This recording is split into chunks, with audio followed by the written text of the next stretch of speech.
হয় নমস্কাৰ, মই এতিয়া উপস্থিত আছো। এয়া হৈছে মাজগাঁও বজাৰ আৰু মাজগাঁও বজাৰখন হৈছে বৰপেটা জিলাৰ পাকাবেতবাৰী সমষ্টিৰ অন্তৰ্গত। আৰু ইয়াতে মই যিখিনি এৰিয়া মাজগাঁও বজাৰৰ যিখিনি এৰিয়াটো মই আপোনালোকক কৈ দিছো। মোৰ লেফ্ট চাইড এইটো হৈছে শিমলাগুৰি যোৱা ৰাস্তা বৰপেটাৰ ফালে, আৰু পশ্চিম ফালে যিটো ৰাস্তা গৈছে এইটো মাজগাঁও হস্পিটেলৰ ৰাস্তা। আৰু ইয়াৰ ঠিক কৰ্ণাৰ এৰিয়াতে আপোনালোকে এটা দেখিবলৈ পাব, এটা ৰেষ্টুৰেণ্ট আছে, ভাই ভাই ৰেষ্টুৰেণ্ট। আৰু এই ৰেষ্টুৰেণ্টত কিছুমান বিশেষত্ব আছে, সেই বিশেষত্বটো আপোনালোকৰ আগত অৱগত কৰোৱাৰ উদ্দেশ্যে আজি মই আহিছো। আৰু এই কৰ্ণাৰখনত যিটো চাহ দোকান পাব, এই চাহ দোকানত বিভিন্ন ধৰণৰ খাদ্য সামগ্ৰী মই মোৰ লগত যিজন কেমেৰা পাৰ্চন আছে মই অনুৰোধ কৰিম। এয়া আপোনালোকে বাহিৰতে দেখিবলৈ পাইছে কিমান ধুনীয়াকৈ বনাই থৈছে। ইয়াতে আপোনালোকে দেখিবলৈ পাইছে, এয়া চাওক আপোনালোকে জিলাপি আছে, চিঙৰা আছে আৰু মিঠাই চিঠাই বহুত ধৰণৰ বস্তু ইয়াতে নিজৰ হাতেৰে তৈয়াৰী কৰে আৰু নিজৰ হাতেৰে বনায়। আৰু কিছুমান বস্তু মই আপোনালোকক দেখুৱাম। ইয়াতে এটা বিশেষত্ব, সেই বিশেষত্ব হৈছে যে এটা দিনত যিমানখিনি মিঠাই বিক্ৰী হয় সেইখিনি গোটেই মাজগাঁও বজাৰত বিক্ৰী নহয়। আৰু ইয়াতে কিমানখিনি মিঠাই বিক্ৰী হয় এইখিনি আমি কৰ্মচাৰীক সুধিলে আমি গম পাম। মোৰ কাষত ইয়াতে কৰ্মচাৰী আছে, মালিক যিজন এইখন ভাই ভাই ৰেষ্টুৰেণ্টৰ যিজন মালিক আছে তেখেতৰ লগত কথা পাতিম। তাৰ লগত কথা পাতিম মই এইখন চাহৰ দোকানত বহুতো কাষ্টমাৰ দেখিবলৈ পাইছে আপোনালোকে। এই কাষ্টমাৰ খিনিৰ লগতো মই অলপ মত বিনিময় কৰিম। সেইখিনি সময় আপোনালোকে মোৰ লগত সহজ। তো মই এতিয়া এয়া চাওক, গ্ৰাহকসকলে বহুত ভিৰ পৰিছে ইয়াতে আৰু ইয়াতে মিঠাই খাই আছে। মই কাষ্টমাৰৰ লগত ডাইৰেক্ট কথা পাতিম। তো ইফালে চাব দাদা, মিঠাই খাই আছে, কেনেকুৱা লাগি আছে? হয় হয়, নিশ্চয় খুবেই ভালে লাগিছে।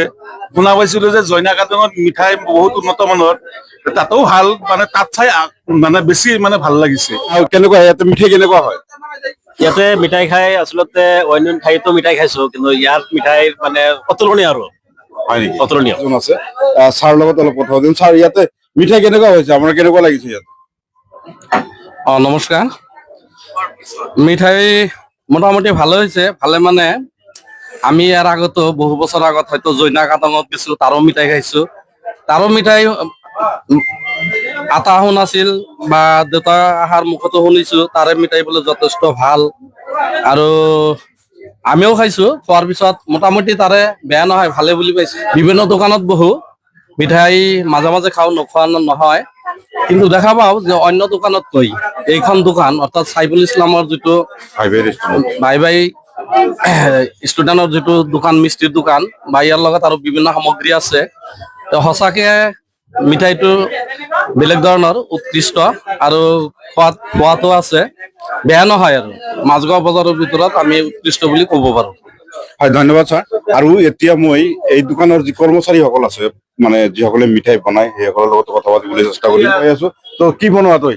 আমি মিঠাই বনাও, পুৰি বনাও আৰু জিলাপি বনাও, চিঙৰা বনাও, সব বনাও। কালাকান চালাকান সব আৰু মই চিঙৰা বনাই, নিমকি বনাই, গজা, পৰঠা। মই স্পেচিয়েল চাহ ৰিকুৱাৰমেণ্ট আৰু চিলমেন কৰো। এখেতে স্পেচিয়েল চাহ বনায়। আৰু এজন আছে, চাহ বনাও, চাহ দিওঁ মানুহক, চাহ দিওঁ, পানী দিওঁ। আৰু এজন আছে, আহি পাইছে কৰ্মচাৰী, তেখেতক মই দেখুৱাবলৈ চেষ্টা কৰি আছো। তো এই মানুহজন আহিছে, আপোনালোকে ইয়াত দেখা পাইছে। তো আপুনি কি বনায় স্পেচিয়েলি এইটো দোকানত? পকৰি। আপোনাৰ ঘৰ গোৱালপাৰা। গোৱালপাৰাৰ পৰা আহিছে? দুৱালপাৰা? দুৱালপাৰা। কি বনায়? পুৰি? পুৰি, খজা, চিঙৰা, মিষ্টি আৰু ভুজা, বুন্দা, হয় হয় নিমকি আছে, হয় হয়, ৰসমলাই। বহুত কিবা কিবি চাওক। মই আপোনালোকক কাষ্টমাৰ দেখাই আছো দোকানৰ। কিমান ভিৰ পৰি আছে, সদায় ভিৰেই থাকে ইয়াতে। দিশত আছে এইখন ভাই ভাই ৰেষ্টুৰেণ্টৰ যিজন মালিক এজন আছে, আৰু তেখেতৰ লগত মই কথা পাতিম। তো আপোনাক স্বাগতম জনাইছো। তো ইয়াতে স্পেচিয়েলি মিঠাই যে বনোৱা হয়, এই মিঠাইটো আপুনি কোনে, যিজন কাৰিকৰ বনায়, তেওঁ ক'ৰ পৰা আহিছে আৰু কেনেকে বনায়? দৰাচলতে মই আগত শুনিছো মানে জৈনাগাটমৰ মিঠাই বোলে ভাল হয়। মই মনে মনে এটা ভাব আছিল যে মই জৈনাগাটৰ কৰ্মচাৰী আনি মই মিঠাই বনাম। তাৰপাছত মই কাদমত গ'লো, কাদমৰ পৰা এটা মানুহ লৈ আহিলো, বঙালী কৰ্মচাৰী। সি তাতে মিঠাই বনাইছিল, ধুনীয়া মিঠাই বনাই। তাৰপাছত মই আনিলো, মোৰ পৰা ইয়াতে এতিয়া মিঠাই বনাই আছে। তাতকৈ উন্নত মিঠাই বনাই দিয়ে মোৰ তাত। বহুত মানুহ আহে মিঠাই খাই বহুত মানে তাৰিফ কৰে, মিঠাই বহুত ভাল মিঠাই। আগৰ জৈনাগাটৰ নাম শুনিছো, তাতকৈ বহুত উন্নত ধৰণৰ মিঠাই ইয়াত পোৱা যায়।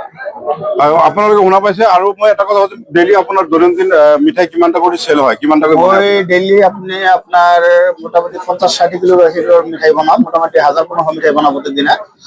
ৰাতি বনালে বা সন্ধিয়া আবেলি বনাও, ৰাতিপুৱা শেষ হৈ যায়।